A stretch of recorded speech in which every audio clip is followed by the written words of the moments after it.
seperti biasa di minggu ini kita kebagian nonton horor lagi. Yo. Tiada minggu tanpa film horor Indonesia. Minggu lalu apa biasa. sih? Aku kan gak ikutan ya. Minggu lalu ya itulah Mangku Pocong. Oh ya, alhamdulillah ya, sama Rangga Sekarang ya. ada lagi film horor terbaru dari sutradara yang nampaknya akan jadi sutradara tersibuk tahun ini ya, Iya, yaitu Azhar Kinoy. Dia udah bikin 3 film, Pengantin Iblis, Pengantin Setan, sama Petaka di Gunung Gede. Nah, Gokil. sekarang adalah Pembantaian. Massacre of the Witches. Ya bisa lah bahasa Inggrisnya itu ya. Ini tuh film yang judulnya dulu sempat diprotes gitu. Judulnya awalnya Lemah Santet Banyuwangi. Oke. Terus diprotes sama Kenapa? warga Banyuwangi, katanya mencoreng nama Banyuwangi. Karena kan nyeritain tentang kejadian 90-an ya, 98. Kalian tahu lah ya, ada cerita tentang dukun santet dibantai. Tapi ternyata itu disalahgunakan gitu. Jadi buat ngincar orang-orang juga. Ngomongnya dukun santet padahal mah enggak. Jadi dibantai juga gitu. Oh, ya mirip lah kayak begitulah. gini ya. Iya emang kayak gitu. Film ini tuh dibintangin sama Kevin Ardilova. Iya, Aurora Ribeiro. Betul, Aurora Ribeiro ini kayaknya ini kali kedua deh dia main horor. Sebelumnya kayaknya film horor dia itu pas bulan puasa kemarin tayang tuh. Itu pun syutingnya udah lama. Dia kayaknya masih kecil banget. Dan sisanya seperti biasalah cast-cast yang kalian kenal di film-film horor kita.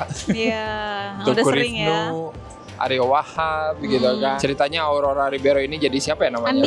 Anissa.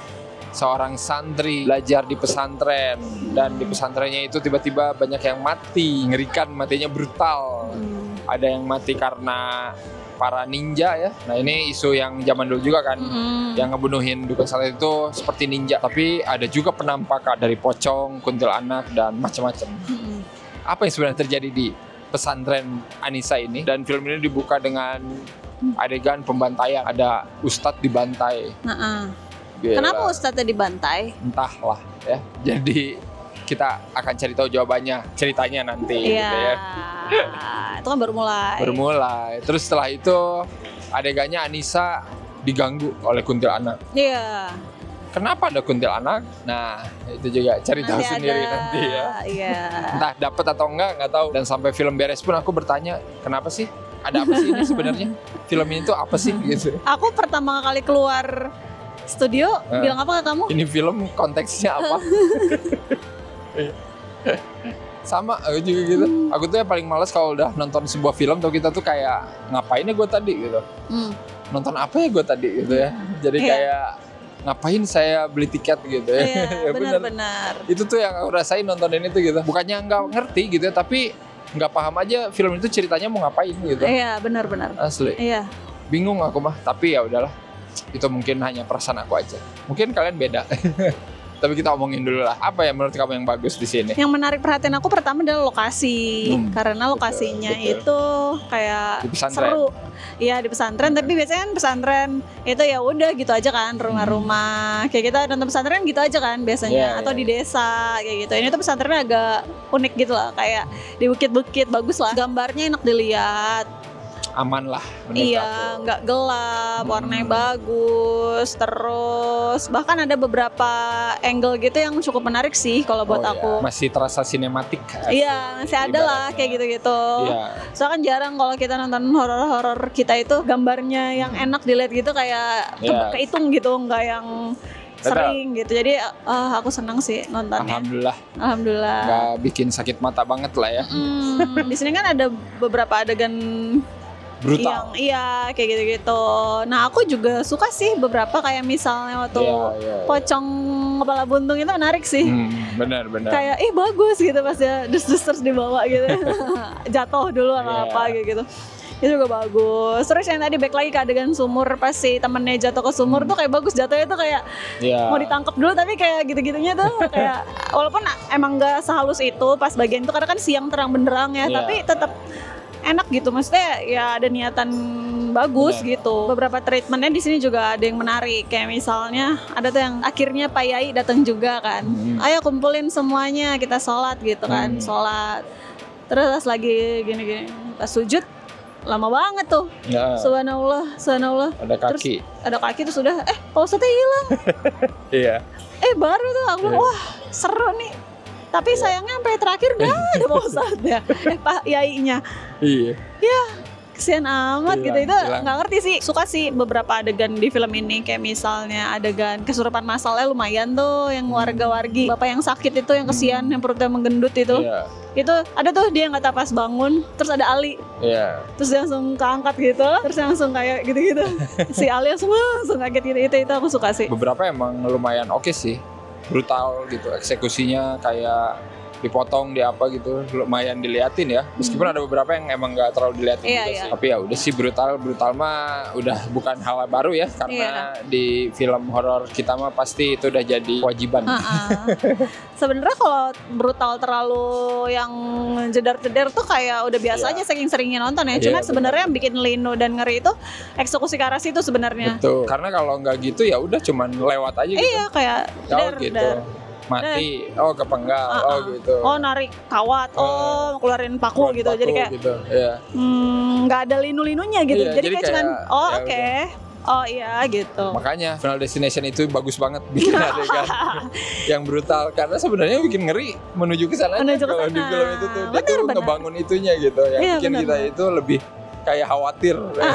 Iya nggak ya? Iya. Ini nggak ya? Gitu. Itu sih sebenarnya. Gitu. Sekali lagi ya, kalau filmmaker Indonesia mau bikin adegan brutal, coba bikin setupnya yang bagus gitu. Jangan cuman modal ya udah, yang penting darah gitu ya. Jangan cuma modal itu aja. Terornya mah ya udahlah ya, as expected sih. Kalau aku lihat judul Pembantaian Dukun Santet, terus posternya ada pocong kepalanya buntung gitu, ini udah pasti sadis lah gitu. Tapi ceritanya itu aduh di sini kayak nggak tahu mau dibawa kemana ya, seperti yang tadi bilang di awal aja gitu. Dari awal mulai ini kan kayak dihubungkan dengan kejadian 98 ya. Terus sepanjang film mau berusaha dimasukin tapi nggak enak gitu, kayak nggak dapet gimana gitu. Kayak ada 2 cerita berbeda aja gitu. Yakin 2, nggak 3 sama kuntilanak. Iya, ada 3 cerita berbeda ya sama kuntilanak. Ada kayak kuntilanak baik hati. Iya, padahal sebenarnya kayak nggak dihubungin sama 98 juga kayak nggak ngaruh juga. Iya benar gitu. Atau kayak nggak usah ibunya ada juga nggak apa-apa juga, juga bisa. Aku sampai bingung ini jadi kenapa sih Ustadz Tengku Rifnu Wikana ini ngapain sih? Dia tuh kenapa begitu? Sampai keluarlah kata-kata pertanyaan itu dari Anissa. Dia bilang, jadi kita salah apa? Betul. Dan dijawab dengan polosnya, kamu cuma salah tempat dan salah waktu. Kayaknya kita juga salah tempat dan salah waktu nonton ini. Jadi kayak, oke. Jadi cuman apes gitu. Kayaknya kita juga apes ya penonton, kayak si Anissa di situ. Jadi kayak ngapain ya nonton gitu. Jadi gak ngerti gitu. Makanya itu komen pertama ketika keluar dari studio tuh aku langsung ngomong ke Arya, aku nontonnya konteksnya apa ya? Anissa dan Satrio ini dibikin seolah-olah 2 karakternya ada sesuatu tapi enggak gitu. Kayak misalnya ada tuh adegan kayak si Anissa kan curiga sama salah satu Pak Ustadz ya. Terus dia ngomong ke teman-temannya, iya ini tuh santet, ngomong kayak gitu. Terus Anissa mukanya kayak dibikin awkward gitu.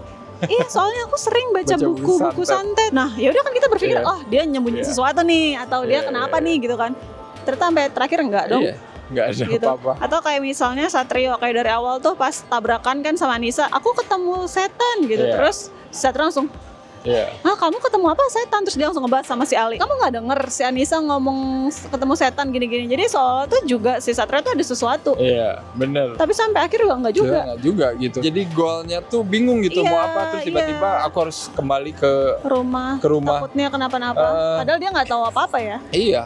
Baru tahu pas dari ibunya kalau ternyata bapaknya difitnah kan. Gitu. Jadi kayak aduh anjir, ini dari motivasi karakternya aja semua nggak jelas. Kalau ngomongin soal Pembantaian Dukun Santet tuh jadi ingat ke seriesnya Kimo ya, yang Teluh Darah. Ya kan. Itu kan series ya. Oke, ini emang tidak apple to apple gitu ya. Cuman kan setidaknya nyambunginnya itu ada gitu, ada benang merahnya. Kejadian-kejadian mengerikan di masa kini karena pas zaman dulu ternyata salah satu karakternya begini gitu, gara-gara kejadian Pembantaian Dukun Santet, ada impactnya gitu, si kejadian besar peristiwa sejarah ini tuh gitu. Tapi kalau di sini tuh kayak ceritanya sendiri-sendiri aja gitu.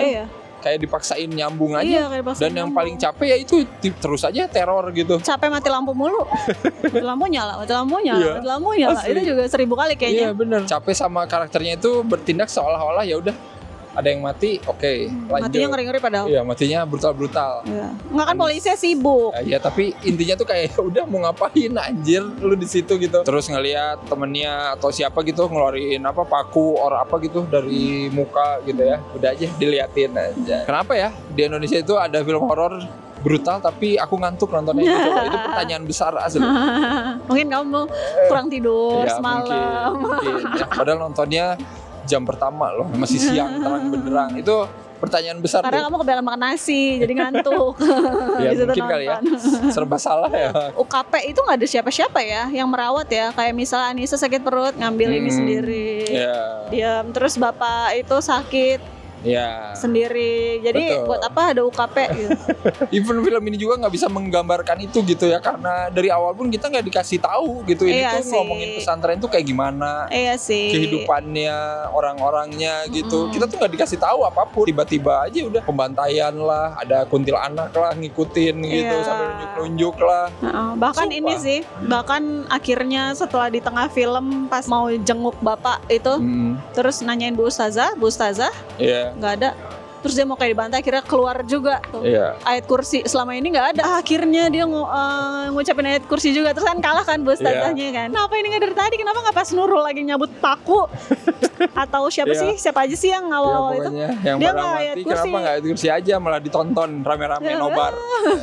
Pantas mungkin kata Teuku Rifni Wikana, kalian ada di waktu dan tempat yang salah. Iya, karena mereka bukan santri kali. Mereka sebenarnya dijebak kali masuk ke situ. Ini juga aku bingung sih. Jadi pas udah ending kan ketemu tuh siapa dalang dari segalanya. Der, terus udah terjadi pergulatan, dilumpuhkan, terus dikunciin dari luar kan. Tiba-tiba ada bola api dari mana sih tuh? Kan ceritanya santet juga itu, mungkin dikirim Sama siapa? nggak tahu, rival yang kita nggak pernah tahu. Itu aku bingung sih. Biasanya kan emang santet kayak gitu ya katanya ya. Tapi dikirim sama orang gitu. Tapi ini kayak gimana kok jadi dia kebakar. So tadi aku berpikir gini, ya itu kenapa cuma digembok doang? Kenapa nggak disikat sekalian atau diikat atau dilaporin atau diapain? Oh ternyata mau ada bola api. Tapi jadi pertanyaan tambahan. Akhirnya Hebat. kenapa jadi ada bola api gitu? Setiap dijawab menimbulkan pertanyaan baru. Jadi gimana dong? Dan yang lucunya tuh film ini tuh masih aja pakai trope karakter baik ternyata jahat gitu. Oh iya itu juga sih. Boring banget asli. Iya itu juga Pertama sih. ngelihat Teuku Rifno baik itu ada. Kayak nggak mungkin ya. Terus Aryo Wahab marah-marah ada. Nanti juga pasti ditukar bener kan. Iya itu mah kebaca banget lah. Jadi kayak udah dari penulisan karakter aja boring gitu, karena udah sering gitu, nggak ada yang baru lagi maksudnya. Nggak tahu, mungkin kalau kalian jarang nonton mungkin bakal terkejut ya. Wah, ternyata Teuku Rifno jahat gitu. Oh my god, aku kaget sekali. Tapi setelah itu bertanya lagi, kenapa dia jahat? Nah, ada lagi kan. Iya, kenapa ngebantai orang-orang itu? Karena salah tempat, salah waktu. Iya, Terus jawabannya itu aja. Selalu ada pertanyaan nontonin itu. Dan aku paling gak suka film terlalu banyak menimbulkan pertanyaan ya, karena film kan bukan ujian ya. Jadi mendingan gak usah banyak nanya lah gitu ya. Nggak, kadang kan ada film yang bikin kita diskusi gitu. Beda tapi kan. Iya. Kalau diskusi itu possibility gitu. Jadi jawabannya tuh ada beberapa. Tapi resolve di filmnya gitu. Kalau ini mah ya udah aja. Melempar pertanyaan aja. Bodoh amat tuh. Mau tahu atau enggak juga. Kalian nonton aja terus komen menurut kalian gimana gitu ya. Terutama buat yang ngikutin cerita soal kejadian 98 dulu gitu ya. Pengen tahu, aku mau coba nonton gitu ya. Terus nanti balik lagi ke sini komen. Nyambung nggak menurut kalian? Iya, atau itu ya benar karena kita merasa ini kaitannya agak-agak dipaksakan. Apa kita skip atau gimana? Coba kali aja ada yang tahu jawabannya. Coba, tolong kasih tahu. Tolong kasih tahu. Aku mah ya mendingan nonton film horor Indonesia yang bego sekalian gitu. Banyak pocong gitu tiba-tiba muncul, bisa diketawain gitu, daripada yang bengong kayak gini asli.